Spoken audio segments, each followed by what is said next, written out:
సాయి ఎప్పుడు చచ్చిపోయాడు, సాయి విగ్రహం ఎప్పుడు వచ్చింది? 1918లో సాయిబాబా చచ్చిపోతే 1956 దాకా షిరిడీలో విగ్రహం ఎందుకు పెట్టలా? 56 దాకా సమాధిని ఆరాధన చేశారుగా. 56లో సడన్ గా విగ్రహాన్ని పెట్టుకోవాల్సిన అవసరం ఎందుకు వచ్చింది అంటే, హిందువులను అప్పటి నుంచి టార్గెట్ గా పెట్టుకుని ఇంకా ఎక్కువ మందిని లాగాలి. ఎక్కువ మందిని లాగాలంటే ఇది శవం కాదు, ఇక్కడ సమాధి కాదు, ఇది దర్గా కాదు, ఇది మనదే అని నిరూపించడం కోసం లాగారు. కానీ ఇప్పుడు సాయిబాబా నమ్మేటోళ్ళంతా హిందువులే ఉన్నారు తప్ప ముస్లింలు ఎవరు లేరు కదా. మేము అదే చెప్తున్నాం కదండి, హిందువులే బకరాలు ఉంటున్నారు తప్ప మిగతా వాళ్ళు ఎవరు బకరాలు కావట్లేదు. న్యాయంగా సాయిబాబా బతుకున్నంత కాలం ఏం చెప్పాడు? అల్లా మాలిక్ అని చెప్పాడు. అలాగే సాయిబాబా దేన్ని ఎక్కువగా ఇష్టపడ్డాడు? అల్లా నామస్మరణని ఇష్టపడ్డాడు. అలాగే సాయిబాబా ఎవరిని ఎంకరేజ్ చేశాడు? రోహిల్లా అనేవాడిని ఎంకరేజ్ చేశాడు. ఆ రోహిల్లా అనేవాడు ఏం చేస్తూ ఉంటాడు? ఉదయాస్తమాలతో సంబంధం లేకుండా పొద్దున్నుంచి సాయంత్రం దాకా కూడా కల్మా చదువుతాడు. కల్మాలో ఏం చెప్తారు? అల్లా మాత్రమే దేవుడు, అల్లా మాత్రమే ఆరాధనకు అర్హుడు, మహమ్మద్ ఆయన ప్రవక్త అని చెప్పేసి చెప్తారు. అంటే అక్కడ అల్లా గురించి చెప్పారు, మహమ్మద్ ప్రవక్త గురించి చెప్పారు కదా. మరి అల్లా గురించి మహమ్మద్ ప్రవక్త గురించి చెప్తున్నప్పుడు ఒక్క ముస్లిం అయినా సరే, అబ్బా అల్లా గురించి ఎంత గొప్పగా చెప్తున్నాడు, అల్లానే మాలిక్ అని చెప్తున్నాడు కాబట్టి ఈయన మనవాడే అని ఇప్పుడు కూడా ఒక ముస్లిం ఎందుకు రావట్లా? బికాస్ ముస్లిమ్స్ నో, అల్లాని కాకుండా మరొకరికి గనక దైవానికి భాగస్వామ్యం కల్పిస్తే అది షిర్క్ అంటారు. ఆ షిర్క్ చేసేవాడిని ఏమంటారు? ముష్రిక్కు అంటారు. లేదు ఇప్పుడు సాయిబాబా ఆలయాల్లో సాయి విగ్రహం ఉంది. సో ఇప్పుడు అక్కడ విగ్రహం పెట్టిన తర్వాత ఆ వచ్చే 1 అరగాళ్ళు కూడా వెళ్ళటం మానేశారు. కారణం ఏంటి? అక్కడికి వెళ్తే అది విగ్రహారాధన అవుతుంది. విగ్రహారాధన చేస్తే ఏమంటారు? వాడిని కాఫిర్ అంటారు. విగ్రహారాధన చేయటాన్ని కుఫ్ర్ అంటారు. మరి ఇలాంటి పాపిష్టి పనులు వాళ్ళు చేయరు. ఎందుకు? వాళ్ళ మత గ్రంథం వాళ్ళకు ఒప్పుకోవట్లేదు. క్లియర్ కదా. ఇప్పుడు సాయిబాబా ముస్లింల దేవుడు అని మీరు చెప్పే విధానంలో అయి ఉండొచ్చు, కానీ ఇప్పుడు ముస్లింలు ఎవరు యాక్సెప్ట్ చేస్తలేరు అని అంటే ఇందాక మీరు ఇప్పుడు ముస్లింలు యాక్సెప్ట్ చేయట్లేదు కాబట్టి హిందువులకు దేవుడు అవడు. ఇప్పుడు ముస్లింలు సాతాన్ని యాక్సెప్ట్ చేయరు. అవును, వాళ్ళు యాక్సెప్ట్ చేయరు కాబట్టి సాతాన్ హిందువులకు దేవుడు అవుతాడు? కాదు కదా. కాదు కదా. ఇక్కడ కూడా అంతే, సాయిబాబాను వాళ్ళు యాక్సెప్ట్ చేయరు కాబట్టి మేము ఓన్ చేసుకోవాలంటే కరెక్ట్ కాదు కదా. సాయిబాబా మన ధర్మంలో చెప్పిన దేవుడు అనిపించుకునే లక్షణాలు కలిగి ఉన్నాడా లేదా, ఇది పరిశీలన చేయాలి. ఇది పరిశీలన ఎవరు చేయాలి? ఉపేంద్రన్ లలిత్ కాదు కదా. లలిత్ సాయి భక్తులు కలిపి చేయాలి.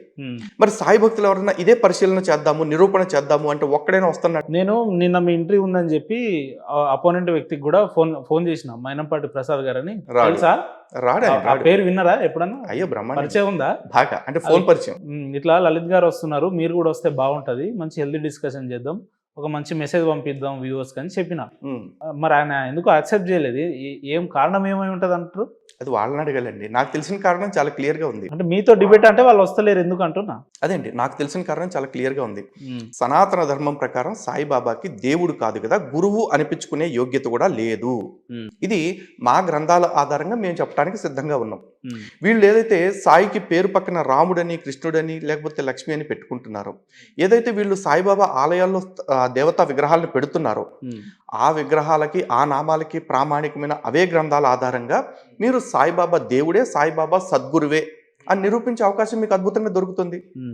మేము రెడీ అయినప్పుడు మీరు ఎందుకు రెడీ కావట్లేదు? ఇప్పుడు మీలాంటి హిందువులకు వచ్చే ఇబ్బంది ఏంటంటున్నా, సాయిబాబా దేవుడు అని చెప్తే హిందువులకు వచ్చే ఇబ్బంది ఏంది? సాయిబాబా ట్రస్ట్కి సంబంధించిన వాళ్ళు, సంస్థానికి సంబంధించిన వాళ్ళు రాముడు కృష్ణుడు దేవుడు కాదు, సాయిబాబా ఒక్కడే దేవుడు అని ఎక్కడ చెప్తలేరే. ఇదే సాయిబాబా టెంపుల్లో రాముడి విగ్రహం కూడా పెడుతున్నారు, కృష్ణుడి విగ్రహం కూడా పెడుతున్నారు, వినాయకుని విగ్రహం పెడుతున్నారు. ఇంకా ఇబ్బంది ఎక్కడ ఉంటుంది? అదే చెప్తున్నా అండి. ఈ రోజున అనేక చర్చిలు బయట ధ్వజస్తంభాలు పెడుతున్నారు, అనేక చర్చిల్లో అభిషేకాలు చేస్తున్నారు, అనేక చర్చిల్లో బోనాలు ఎత్తుతున్నారు, బతుకమ్మలు చేస్తున్నారు, అనేక చర్చిల్లో సంక్రాంతి పొంగల్ వేడుకలు చేస్తూ ఉన్నారు, అనేక చర్చిల్లో మాలలు కూడా వేసుకుంటున్నారు. అరే హిందూ పద్ధతులు అన్ని చేస్తున్నారు కదా, ఏడికైతే ఉందని చెప్పేసి చర్చికి పోమని చెప్దామా హిందువులందరినీ? అట్లా పోలేరు కదా. ఇది కూడా అంతే కదండి కదా. మాకు వచ్చిన ఇబ్బంది ఏంటి, మీరు ఎందుకు ఇట్లా చేస్తున్నారు అంటున్నారు. ఈ రోజున ఒక ముస్లింకి క్లియర్గా ఉంది, విగ్రహారాధన చేస్తే నువ్వు కాఫిర్ అవుతావు, కుఫ్ర్ చేయకూడదు. బహుదేవతారాధన చేస్తే నువ్వు ముష్రిక్ అవుతావు, షిర్క్ చేయకూడదు. క్రైస్తవ్యంలో నువ్వు విగ్రహారాధన చేస్తే నువ్వు కూడా అన్యుడితో పాలిభాగం పంచుకున్నట్టే పాపంలో అని చెప్పేసి చెప్తున్నావు. కాబట్టి వాళ్ళు చేయట్లేదు. అలాగే మా గ్రంథాల ప్రకారం పాషండుల ఆరాధన చేయకూడదు, శవారాధన, సమాధి ఆరాధన చేయకూడదు. మన దాంట్లో కూడా ఉంది, ఇట్లాంటి క్లియర్ గా ఉంది, గ్రంథాల్లో ఉంది. పద్మ పురాణంలో ఉంది, కూర్మ పురాణంలో ఉంది, నారద పురాణంలో ఉంది, బ్రహ్మ వైవర్త పురాణంలో ఉంది, ఇక వేదంలో ఉంది, ఉపనిషత్తుల్లో ఉంది. శివుడిని మొక్కి సాయంత్రం దర్గాకి వెళ్ళే వాళ్ళని ఏమంటారు? మరి అందరూ తప్పు చేస్తున్నట్టే. అప్పుడు తప్పు 10 ఏళ్ల నుంచి జరుగుతుంది కాబట్టి పాతదేగా ఎప్పటి నుంచో జరుగుతుంది కదా అనుకోవటానికి లేదు. 100 ఏళ్ల నుంచి జరుగుతున్నా సరే తప్పును సరి చేసుకోవాల్సిందే. ఈ రోజున బాల్య వివాహాలు, వరకట్న నిషేధము, లేకపోతే ఇంకోటి ఏదో చెప్తా ఉంటారు కన్యాశుల్కం అని, సతీ సహగమనం అని చెప్పేసి, ఇవన్నీ తప్పని ఎవరో చెప్పారు. అవి మధ్యలో తప్పుడు పద్ధతుల్లో వచ్చినాయి, గ్రంథాల్లో లేనివి. దాన్ని ఎవరో తప్పని చెప్పారు. వెంటనే అవును ఇది తప్పుడు విధానమే, దీన్ని మార్చుకోవాల్సిందే అని మార్చుకున్నాక ఇప్పుడు ఇది కూడా తప్పుడు విధానమే జరుగుతూ ఉంది. 100 ఏళ్ల నుంచి జరుగుతున్నంత మాత్రం తప్పు ఒప్పవదుగా. సో ఇప్పుడు ఆ తప్పును మేము ఖండిస్తున్నాం. ఆ తప్పుని హిందువులందరికీ అర్థమయ్యేలా చెప్తున్నాం. ఈ క్రమంలో ఎక్కడైనా బాబా గారిని బూతులు తిట్టామా? లేదు కదా. పోనీ బాబా భక్తుల్ని ఎక్కడైనా ఆ డాష్ గాడు, ఈ డాష్ గాడు, ఆ బొచ్చుగాడు, ఈ బొచ్చుగాడు మేము అన్నామా? లేదు కదా. ఇప్పుడు సాయి భక్తులు మాతో కూర్చోటానికి వాళ్ళకి వచ్చిన ప్రాబ్లం ఏంటి అంటే మీరు వాళ్ళ మనోభావాల్ని తీవ్రంగా దెబ్బతీస్తున్నారు అని చెప్పి ఏదో లీగల్ గా కూడా ప్రొసీడ్ అయినట్టున్నారు కదా. వాళ్ళు ఎలాగైనా వేసినట్టున్నారు. వచ్చిందా 50 కోట్లకు నోటీస్ పంపించారు. 50 కోట్లకు పంపించారు. తక్కువ అమౌంటా పెద్ద అమౌంట్ అనుకుంటారు? నాకండి నేను ఇప్పుడున్న లివింగ్ అయితే కనుక 50 జన్లు ఎత్తాలి అది తీర్చాలంటే. కాబట్టి వాళ్ళు కేసు వేసుకోవటం వల్ల మహా అయితే వాళ్ళు నన్ను ఏం చేయగలుగుతారు అంటే లోపలేపించగలుగుతారు. కానీ లోపలికి వెళ్లే ముందు కూడా ఒక్క మాట చెప్పేసి వెళ్తాను. సాయికి సనాతన ధర్మంలో స్థానం లేదు. సాయికి సనాతనానికి సంబంధం లేదు. సాయికి సనాతనంలో స్థానం లేదు అనడం మీరు అనడం కరెక్టే అయినప్పుడు మీరు లోపలికి ఎట్లా వెళ్తారు? మీరు లోపల వెళ్తా అని మీరు ఎట్లా అనుకుంటారు? వాళ్ళ దగ్గర హిందువులు ఇచ్చిన డబ్బులు అడ్డంగా పెరిగిపోయి ఉన్నాయండి. షిరిడి సాయి సంస్థానం అవి కూడా హిందువులు ఇచ్చినవే. ఏ ముస్లిం ఇచ్చినవి కాదు, ఏ క్రిస్టియన్ ఇచ్చినవి కాదు, హిందువులు ఇచ్చినవే. ఆ హిందువుల్ని కూడా ఎలా వంచి తీసుకున్నారు వీళ్ళు. సాయి సచరిత్రలో చాలా చోట్ల రాశారు. షిరిడియే మనకి పండరీపురము, షిరిడియే మనకి కాశీ, గయా, రామేశ్వరం, కేదార్నాథ్, బద్రీనాథ్ అన్ని క్షేత్రాలకి రాశారు. అంటే షిరిడీకి వచ్చేయండి, మీరు ఎక్కడికి వెళ్ళక్కర్లేదు, షిరిడి ఒక్క చోటకు వస్తే అన్ని చోట్లకి వెళ్ళినట్లే అని చెప్పి హిందువుల్ని చాలా మందిని మిగతా క్షేత్రాలకు వెళ్లకుండా చేసి ఆ డబ్బంతటిని కూడా షిరిడి సంస్థానం హుండీలో వేయించుకుని దానాల రూపంలో, విరాళాల రూపంలో తీసుకుని తెగబలిసిపోయి ఉంది. సో ఆ డబ్బులతోటి మా మీద ఏమైనా చేయొచ్చు. ఎందుకంటే money can make many things అంటారు కదా. ఈరోజు న్యాయం కూడా చూసుకున్నట్లయితే కనుక కోర్టులో మా మీద కేసు వేశారు. మా మీద వేసిన కేసులు తప్పుడు కేసులు అని వాళ్ళకి తెలుసు. వాళ్ళు ఏమంటారు, మేము బాబా మీద అనగూడని మాట్లాడినాము, అవమానకరంగా మాట్లాడాం, అభ్యంతరకరంగా మాట్లాడాం అని చెప్పేసి అనాలి. ఇప్పుడు సాయి లీలామృతంలో సాయిబాబా తిట్టినట్టుగా లంజా కొడక అని మేము ఎక్కడైనా ఎవరినైనా తిట్టామా? సాయిబాబా తిట్టాడు ఆ పదాలు.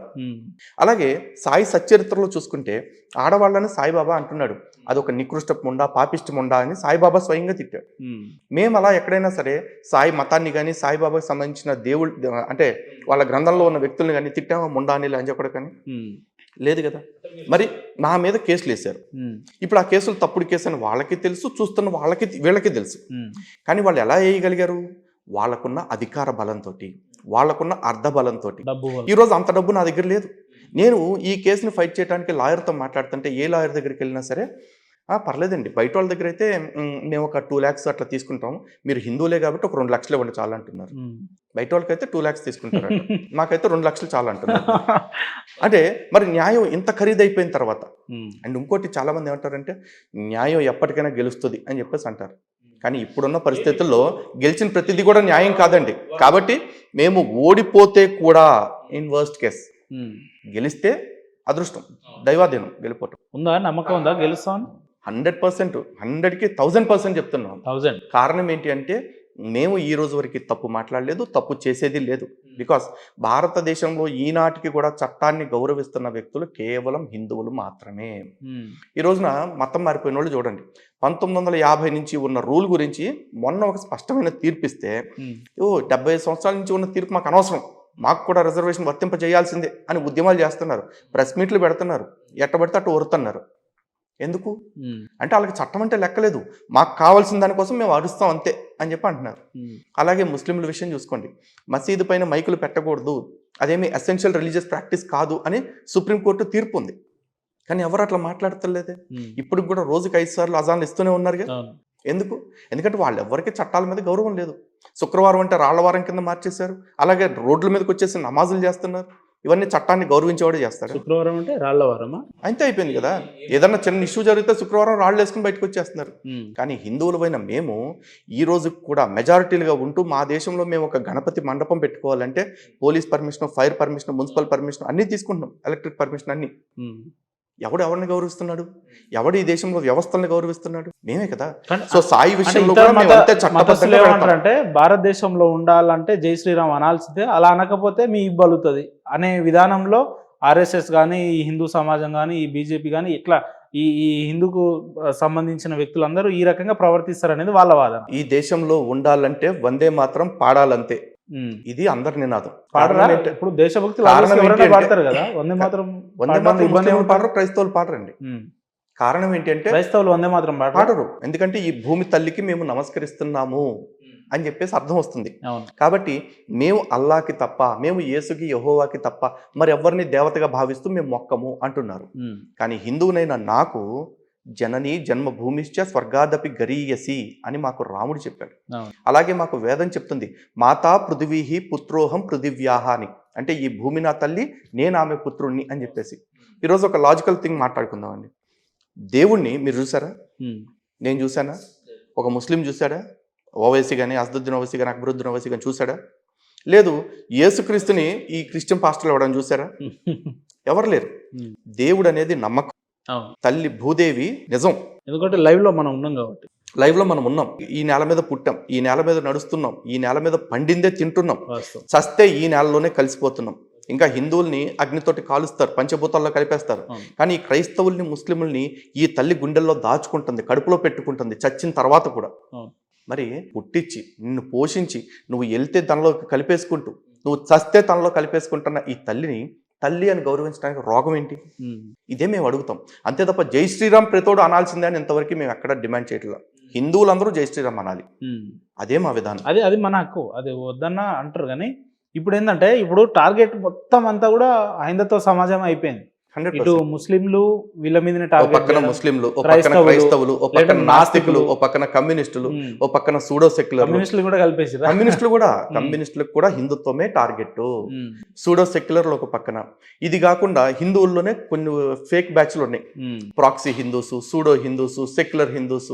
ఇది కాకుండా ఈ బ్రహ్మకుమారిస్ అని చెప్పేసి, త్రైత సిద్ధాంత భగవద్గీత అని చెప్పేసి, సాయి భక్తులు అని చెప్పేసి, బాబా రాంపాల్ అని చెప్పేసి, ఓమో జయహ అని చెప్పేసి, వీళ్ళంతా ఎవరు? మరి వీళ్ళంతా కూడా హిందువులే టార్గెట్. అందరూ హిందువులే టార్గెట్. ఈరోజు ఇక్కడ మేము నిరంకారి అని చెప్పేసి, తొక్కలో స్వామి అని చెప్పేసి సమాజాలు పెట్టుకుని కూర్చుంటారు.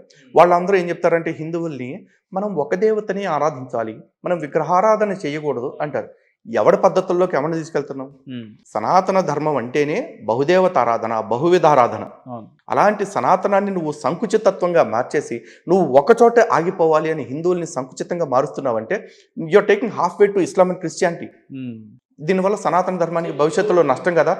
సనాతన ధర్మం యొక్క విశాలత్వాన్ని తగ్గించట్లేదా?